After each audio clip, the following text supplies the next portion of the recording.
Hi, I'm Crystal with Moke the Genius Dog, here with Taiko, the Shiba Inu. So if you've been following along on Taiko's training journey, he just turned 12 weeks old and just completed his 4th week of training. So I will say this last week was our most challenging one yet. We're still focusing a ton on socialization, getting him out to more busy places, experiencing new things. And with that socialization comes the increased confidence, which we definitely want. But once he got more confident, now he's starting to want to kind of push the limits and break the rules a little.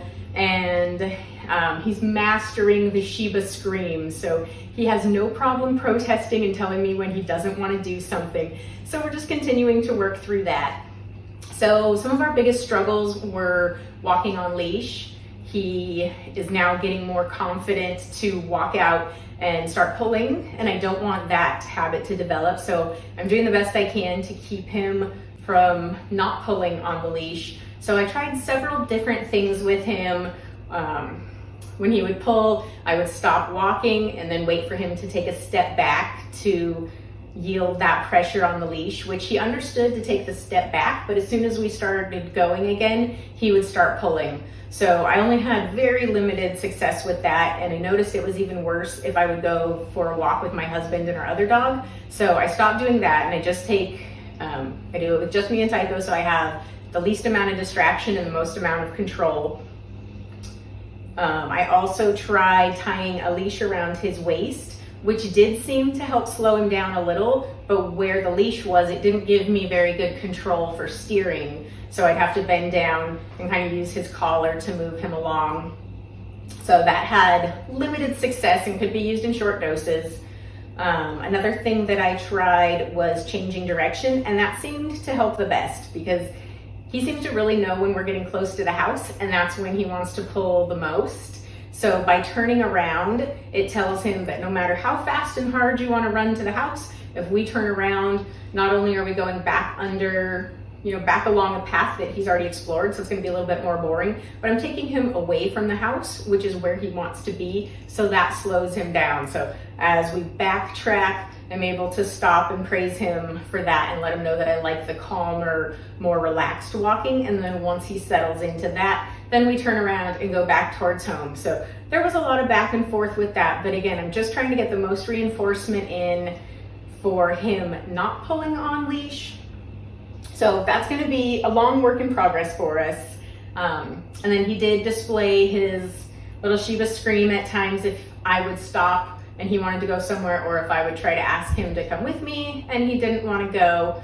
So it's pretty normal with puppies. I mean, there's no such thing as an easy puppy. Some are easier than others, and some have areas of training where they're really easy and have other challenges, but reality is a roller coaster, and it can be so frustrating and so stressful at times. So it's really just sometimes taking a step back and doing less is more can be good. So I'm really going to focus a lot with his leash manners in the house where I have less distractions and can get more success to be able to build his skills a little bit better for those outside walks. And then when we're in the moment, just controlling it the best I can. And sometimes the best option is just to pick him up. He's still small. He's about 8.5 pounds right now. So he's small enough where I can pretty easily carry him, because my big thing, I just don't want him practicing doing it wrong, because it's like rehearsal for life. And that's just not something I want him to do. And I did also just let him pull, for short periods to see what he was going to do. But like as most dogs, he pulls so hard to the point that he's kind of coughing a little, and just dogs don't understand to slow down, that they can choke and make themselves really uncomfortable doing it. And I don't want to cause any damage to his trachea. So sometimes trying some different collars can help, but like I said, everything I've tried with him this week, I just didn't have much success other than just turning and going backwards. So it's a good way to just kind of reflect, step back, and continue working on that stuff. He did have a lot of really great successes though. His confidence was good enough. We were able to walk along our first busy street. We got to go down to the river, and he had his first swimming lesson. So that stuff is all going really good. He got to play with a few more of my friends' dogs. He got to meet a larger coonhound and a lab golden cross who had a lot of energy. So we had a lot of fun with them. So I like him to see dogs with different personality types and just different sizes and shapes, because he gets to play with Olive, the Basset Hound, all the time. So he's used to her and they have their style. So I was really happy to see him having fun with other dogs who I know are vaccinated and safe. So yeah, it wasn't our most successful week, but that's okay. Every day of training is a step in the right direction. So we're just gonna keep forging ahead. And now that he's finished his 4 weeks of training, as we practiced with the recall, which is still a work in progress, and his leash avoidance, which is also a work in progress still. So those are just some sensitivities that he has, and I'm gonna continue focusing on them every day. And sometimes it just takes a little longer. For him, these are just the hills we need to climb, but he's showing good progress every day. It's slow progress, but it's still going and it's important. But my goal was to work on those things for a solid 4 weeks before I start introducing, sit, down, stand, all of the different tricks. So starting next week with his week 5 of training, that's when I'm gonna dive in and really start doing the command response. So that's gonna help give him a lot more. And that first month, it's really just a time for us to get to know each other. We worked on a lot of the nonverbal stuff, built his confidence, and really just giving him that extra month for his little puppy brain to develop. Like, it's a really big thing because he's growing so fast, both mentally and physically. So looking forward to having a lot of fun and seeing what comes next. You're a good boy.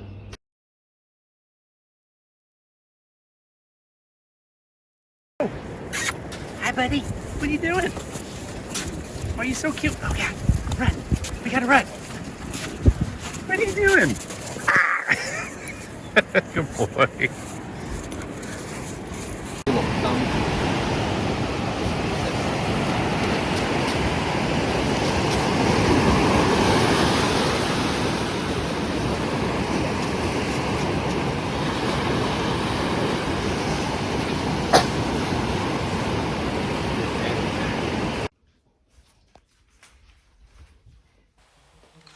Since bathing and grooming is such an important part of a Shiba's maintenance, I wanted to give him a bath as part of his socialization. He got a bath the day before he came home with me. His breeder did it and said overall he did really well with the bath and the blow dry and just didn't like the dremeling. So this was a few weeks after that. So this was the first bath that I had given him, and I didn't see any video or anything of his initial bath to really know what starting point we were coming from. So we filled up the tub with just some warm water and tried to make it as easy and stress-free as possible. But with this being a more challenging week for him anyways, he did pretty good, but he was also a little vocal, and that had been something we were challenged with throughout the week as well. But Shibas are also known to have their Shiba scream, and with my previous Shiba, bath time was definitely when that voice would come out. So I wasn't too surprised that he wasn't super thrilled about all aspects of the bath, but overall he did well, and I plan to continue bathing him every few weeks just to keep him in practice, get the routine, hoping that each time he's going to get a little bit better with it.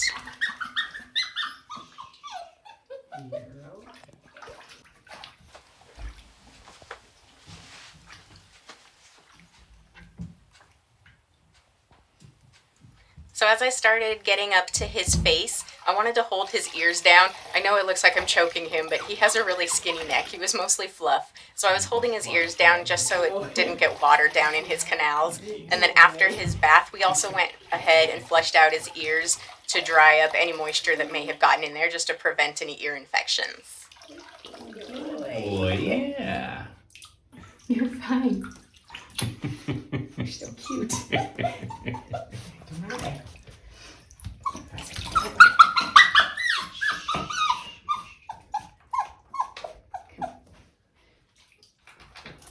So when he started struggling too much during the bath, I had a suction cup little leash that I was able to use, and that helped him to struggle a lot less, just since he wasn't able to get as close to the edge. Nice when it sticks.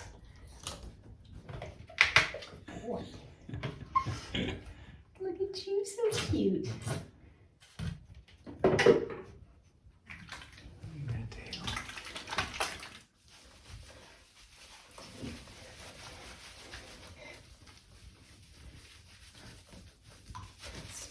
Puppy in the tub. It's not terrible. Not terrible. Yeah. Sweetie. Alright, come on, Taiko. Go outside. We're gonna do blow dryer. Come on. Where are you going? What? Are you all wet? Are you all wet? Come on, bud.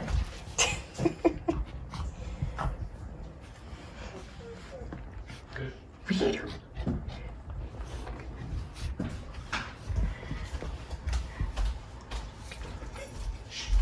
What? Did you find a toy? Did you find a toy?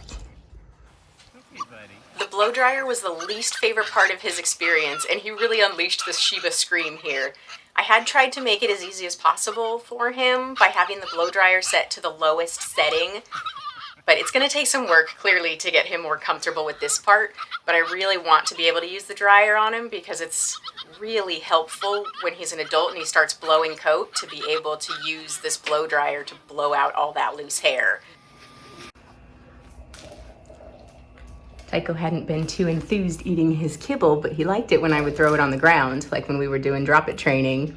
So I gave him a little puzzle ball, and he seems to really enjoy it. He uses both his nose and his feet to move it. So it's really simple for him to be successful with it. His little puppy kibbles are small and they fall right out through the holes that are on either side of this ball. Good engagement for his brain. He gets a little exercise. So it both feeds him and exercises and mentally stimulates him. So he thinks it's a lot of fun.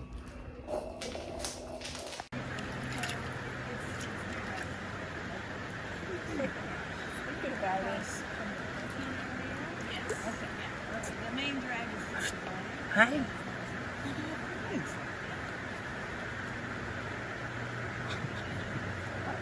Break his trust. He's swimming! He's swimming! Come on, Taiko, you got it, buddy.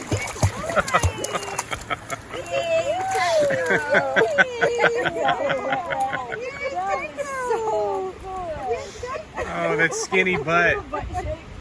Hi, buddy.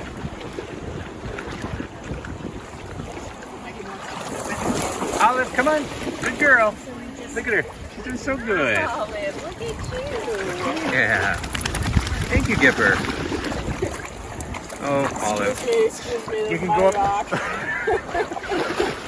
Oh, no. I got you, buddy.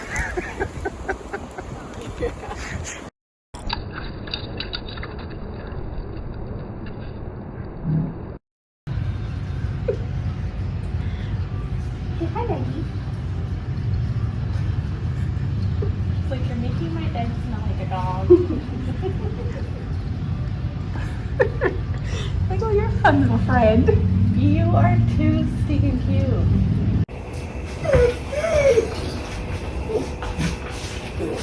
Can you take a walk?